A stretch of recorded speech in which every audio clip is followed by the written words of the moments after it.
In this lesson, I'm going to show you a technique that you can use to solve polynomial and rational inequalities.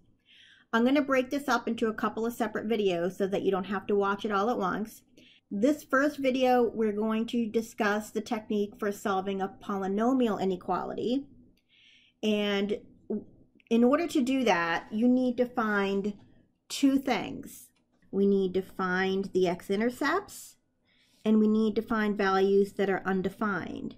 And we're going to label these on a chart that we call a sign chart that will help us answer the question. Now, when we're solving a polynomial inequality, we don't have to worry about values that are undefined because we don't have any restrictions on what we can plug into that function. We don't have to worry about any negatives under square roots, and we don't have to worry about any zeros in the denominator. So for polynomial functions, we're really just concerned with the x-intercepts. So this polynomial here, if I want to solve it, it's already factored for me, so that saves me a little bit of work. So I have to find my x-intercepts. My x-intercepts are -5, 2, and 4. Okay, so these are the values that I'm going to put on my sign chart. So I'm going to make what looks like a number line, and I'm going to put on there -5, 2, and 4. Make sure you put it in order just like it was on a number line. I want to put the smallest number to the left and the largest number to the right. Now what I just did is I broke up my number line into intervals. I have, let me change color here. I have this interval right here that is from -∞ up to -5. Then I have this interval here between -5 and 2. Then I have this interval right here from 2 to 4. And then I have this interval here that's from 4 to infinity. So I used my x-intercepts to break this up into intervals. Now what we're going to do is I want to make sure that above the -5, 2, and 4, that I want to label that as an x-intercept or a 0. I like to label it with a little 0 above it so that I know that at -5, at x equals -5, it's a 0, so my y value is 0. And then what I'm going to do is I'm going to pick test points. So I'm going to pick a point somewhere on this interval right here from -∞ up to -5. It doesn't matter what point you pick, you just pick something on that interval. So I'm going to pick, say, -6. That lies on this interval right here. When I plug in -6 for this x, and this x, I want to see if I get out a positive or a negative number. I'm actually not concerned about what the number is, but I'm really just concerned with the sign. When I plug that in, I get a negative number. So on this interval, I'm going to label that I've got negatives. Then I pick a test point between -5 and 2. I like to pick 0 whenever I can because it makes the arithmetic easier. But 0 falls on this interval between -5 and 2. So I'm going to plug in 0 in for all of these x's. So when I plug in 0 here, I get 5. When I plug in 0 here, that gives me -2. And when I plug in 0 here, that gives me a -4. When I multiply all those together, it gives me a positive number. So I'm going to label this interval as positive. And I'm just going to go ahead and repeat the process. Now I'm going to pick a test point on the interval from 2 to 4, so I'll pick 3. So I'm going to go ahead and plug in 3 in here to see what I get. When I plug in 3 in for my x's, I'm going to get a negative number. So I'm going to label that interval as negative. My last interval right here is anything greater than 4, so I'll pick 5. I'm going to plug in 5 for each of my x's, and I'm going to find out that I get a positive number when I'm on that interval. Now I can answer the question. This question is asking me, where is this polynomial less than 0? So this right here is going to help me determine what intervals I choose. Because it's asking me where is this interval less than 0, that means I'm looking for negative intervals. If the sign was faced the other way and it said where is this polynomial greater than 0, I would be looking for positive intervals. So the places that I am negative, let me highlight it with yellow. I'm negative on this interval here and this interval here. So when I write down my final answer, I'm going to write down this interval here, which would be minus infinity up to -5. Now the question here is, do I put a bracket here or parentheses? This here does not say to include my zeros. I don't have a less than or equal to 0 sign. It's just less than. So I want to make sure I use parentheses. And then my other interval is from 2 to 4. And again, I don't want to include my zeros because this is saying strictly less than 0. So I'm going to use parentheses again. So this is going to be my final answer. For those of you who are visual learners, if you graph this polynomial, the x plus 5, x minus 2, x minus 4 on your calculator, you're going to get a picture that looks like this, just a sketch.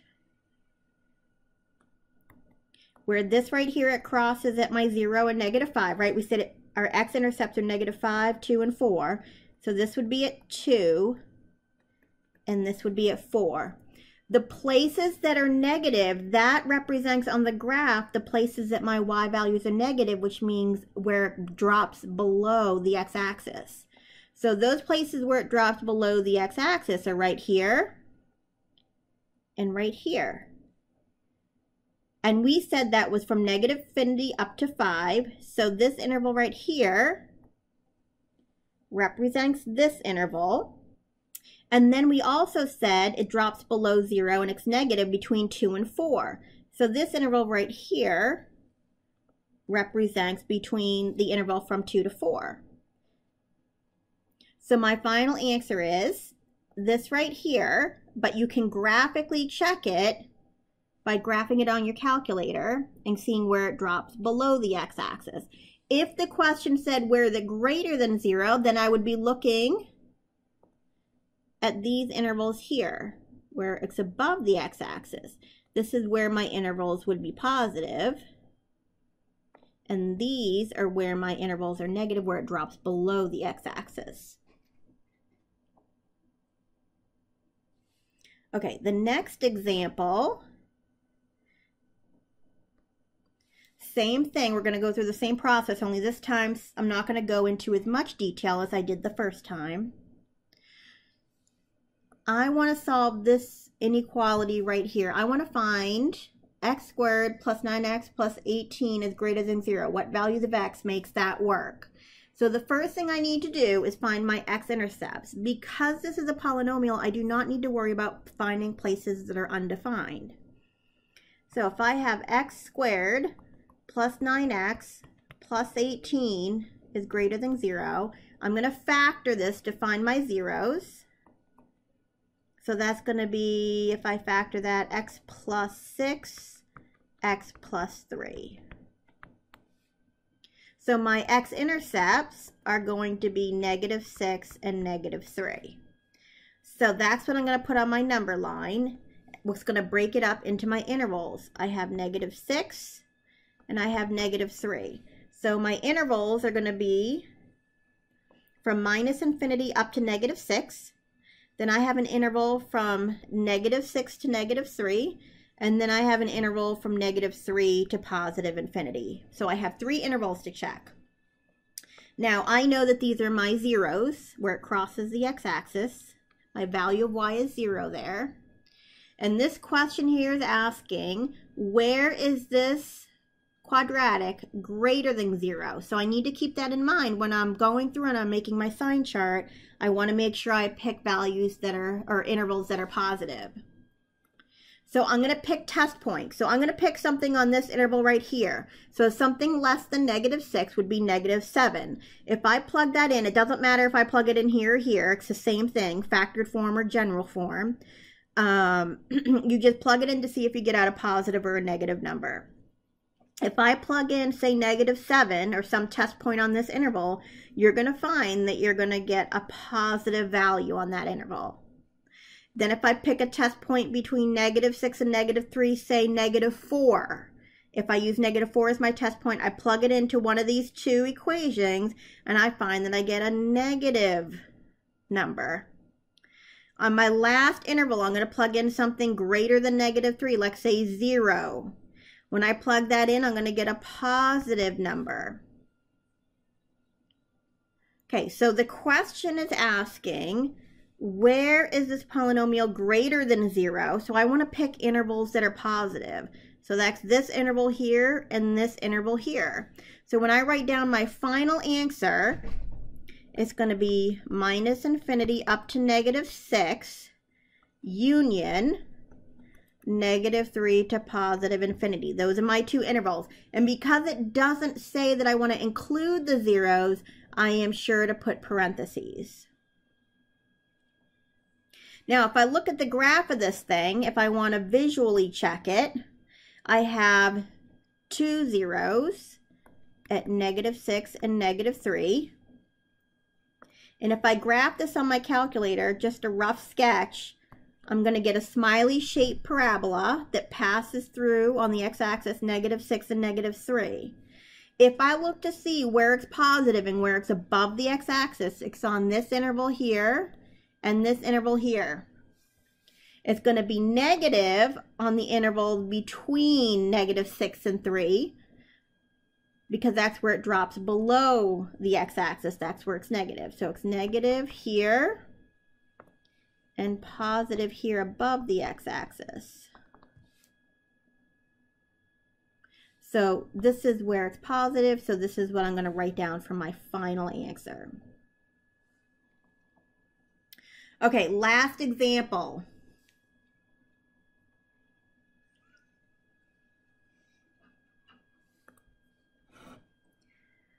Notice, if I scroll back up, all the examples we've done so far have already been set up. So I have 0 on one side and everything else on the other.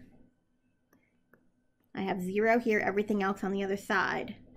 And the same thing with this example here. Sorry, it's been written over too many times.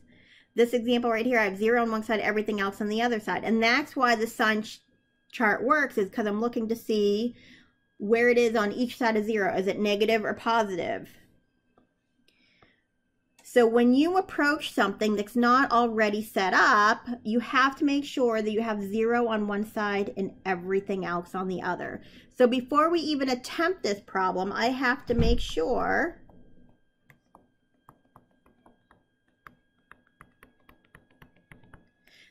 that I have 0 on one side and everything else on the other. So I'm going to add 4x to both sides and add 2 to both sides.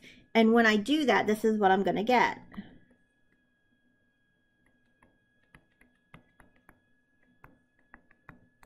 Now I have 0 on one side and everything else on the other. And now I can find my x-intercepts.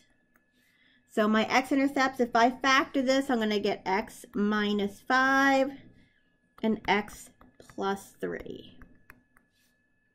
So my x-intercepts are going to be 5 and -3. So when I go ahead and make my number line, that's going to split this up into 3 intervals. I have -3 here, 5 here. I want to make sure that I label it somehow, whatever symbol you want to use. I like to use 0 because it's a 0.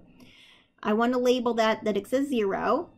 And then that breaks it up into 3 intervals. This interval right here from 5 to infinity, positive infinity, between -3 and 5, and then less than -3. There are my 3 intervals. So I'm going to pick test points on each of those intervals to find where it's positive and negative. When I plug in something that's less than -3, let's say I plug in -4, and again, I can plug it into any of these. It doesn't matter. I just want to, oops, sorry. You don't want to plug it into this one. You want to plug it into You want to plug it into either of these two. You want to set up so that I have 0 on the other side. Plug in, say, -4. When I plug in -4, I'm going to get a positive number. I'm going to pick something between -3 and 5 now. Let's say it's 0. If I plugged in 0, I'm going to get a negative number. So now I want to pick something greater than 5. Let's say I plug in 6. If I plug in 6, I'm going to get a positive number. So now if we go back and look at the question, I want to see where is this polynomial less than or equal to 0 now. So I'm looking for where it's negative or equal to 0. The places that it's less than 0, I only have one here, one interval that's negative, that's less than 0. But I also want to take into consideration where it's equal to 0. So I want to make sure that I include my zeros. So when I write down my final answer, it's going to be -3 to 5, including -3 and 5 this time, because I'm including zeros. And then you can always graph it on your calculator. If you graph this picture, if I graph this right here or this, graph it when it's already been set up so you have 0 on one side. So if I graph either of these two, the picture I'm going to get is this, just a rough sketch. It's going to be -3 over here and 5 over here. I'm looking for where it drops below the x-axis because I'm looking for where it's less than 0 or where it's negative, and it does that down here. This is where it drops below the x-axis, and that is between the x values -3 and 5. So be sure when you're solving a polynomial inequality that you use sign charts. You cannot just try to isolate x on these like we do if it's a linear inequality. You have to use a sign chart.